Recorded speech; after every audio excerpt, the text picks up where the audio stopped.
Hello everyone, I'm Tracy and thank you for tuning in today. So today's video is going to be about how the government is trying to relocate the survivors of the fires off of Maui.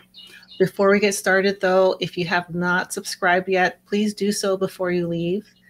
And please like, comment, and share this video so we can get the word out. Okay, so with that, I'm going to start out with talking about this notice that was given to all of the survivors who are staying in hotels.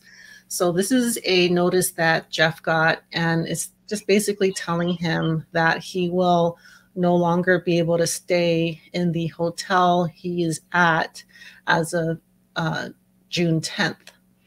So I'll give you guys some information that I've heard is that a lot of, like, for example, Jeff has been offered places to stay. The thing is that these places are not in West Maui, and they're often, just to put it simply, not very nice places to live. Sometimes they're in bad areas and are loud and just not conducive to, I guess, healing from this traumatic event that happened. And Jeff barely escaped the fire.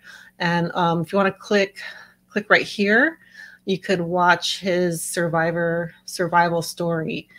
And it's quite dramatic. So I'm just giving that background because I don't think there's going to be this big increase in homelessness. I think they will have somewhere to live. It's just not going to be somewhere that is appropriate for them. Okay, and something else that will be ending on June 10th is the government food assistance. So until now, if you're a survivor of the tragedy, you can go to one of the hubs and get free food.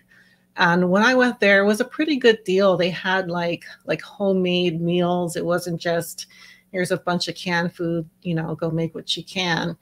They were actually like prepared food. It looked pretty good, as well as food that you can take home. Now that's going to be cut off. And I think that is really a bad, it's in such poor taste, because if you look at how much money is going into other things like property management and the cleanup effort, the food, which is, I would say, the most important part of the benefits, is being cut off. So that makes me think it's a way to even further make it difficult for the survivors to make it on Maui and pushing them to relocate. Something else that has come up is the CEO for the Red Cross that was in charge of the Pacific area. Her name is Diane Peters-Wynn. She spoke up about how Red Cross was telling them to encourage people to move off of Maui. And I'll play a clip right here. You can hear exactly what happened. The Red Cross is known for responding to disasters, but you could say it now has to contend with its own legal disaster. Its former regional CEO has filed a complaint saying she was wrongfully terminated. Our Diana Coe explains what happened. This is the news article that sparked the legal action. The story is about how Maui wildfire survivors were struggling to rebuild their lives and how Red Cross workers kept encouraging residents to leave the island. Diane Peters-Wynn, CEO of American Red Cross's Pacific Island region, read this and, according to her lawyer, Bridget Morgan Bickerton, told the Red Cross to stop this. Morgan Bickerton says this was not the first time her client complained about work practices. Soon after, Peters-Wynn says the Red Cross put her on a performance improvement plan, then fired her.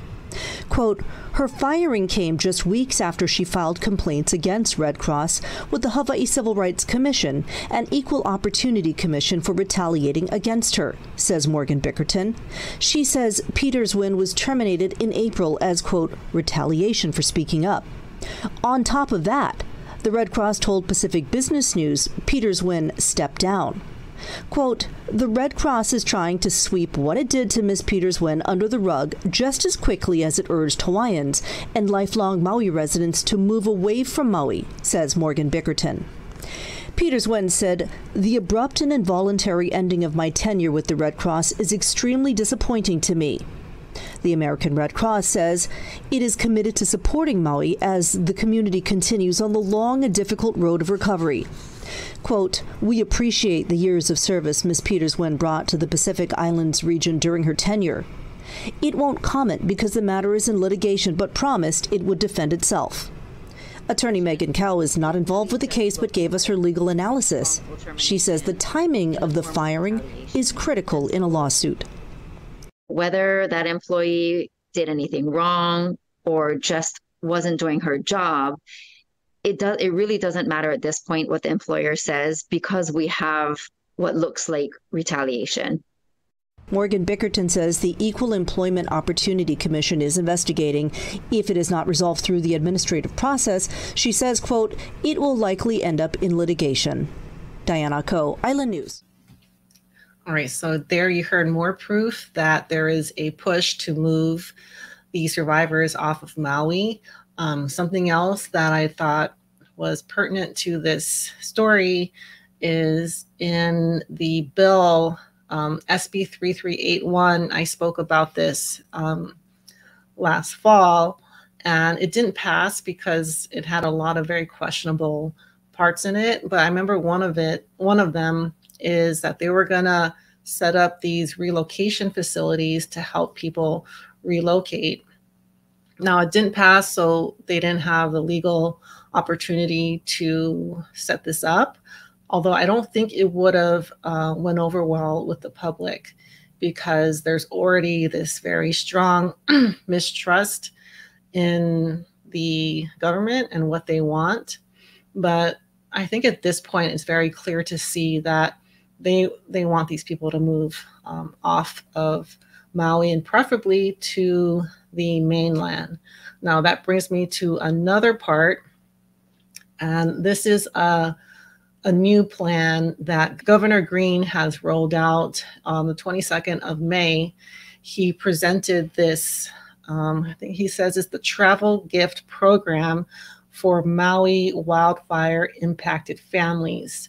So this is gonna give those that were impacted by the fire a free round trip ticket anywhere that Alaska Airlines flies to.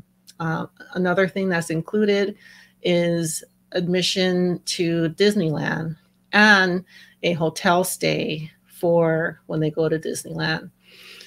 So at first it might seem like a pretty good deal, but you know, this type of behavior has been seen before. You know, the governor comes out, rolls out this plan to make it seem like they care so much about the people of Maui, but it's hard to know if they actually follow through on their promises.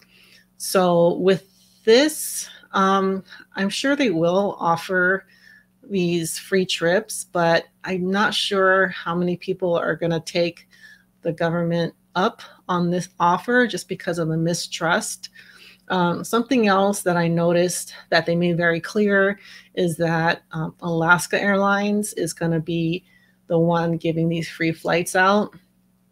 And I do think part of this is to provide, you know, positive PR for the company, because Alaska Airlines has recently bought Hawaiian Airlines, and that was the last Hawaiian airline company. So I think for people like me that are from the islands, that's kind of like, that's like the last one. You know, there was Aloha Airlines, and then there was Ohana. The last one was Hawaiian, and now that will no longer be. So I do think part of what this is about is to show the company in a positive light. And here I'll show more pictures of the rollout of this program. Governor Green standing with the representatives from the companies that are providing this service, and a lot of photo ops here. And if you are in Maui and you are a survivor, or you know people that are, give me some feedback as far as what you think about this gift. And if you are, or you know someone that would be taking the government up on this offer. Some details, if you are interested in it, they're allowing 3,000 round trip tickets overall, but they're only giving out 180 per month. So if a lot of people do take them up on this, you might not be able to get that trip till like a little later down the line. So I'm not sure why they did that. Maybe it's like a financial thing, but yeah, 180 trips a month. And I guess if you're interested, you can go to a site and sign up. And I think, oh, one more thing I thought was interesting, not so much related to what I've been talking about, but the incident commander for the Maui fires has decided to retire. That is Major General Kenneth Hara. So he's been serving for the military for 40 years, and he is a major general. He will be retiring from that position on the 1st of November. He's also the head of HEMA, which is the Hawaii Emergency Management group, and he will be retiring from that on the 1st of October. Now, the part about what happened with him during the incident, there's this, I could look into it more, but he could have sent more military support during the event, and he didn't. I believe it wasn't till the next day. And so yeah, he was blamed for the delay in military response during the tragedy.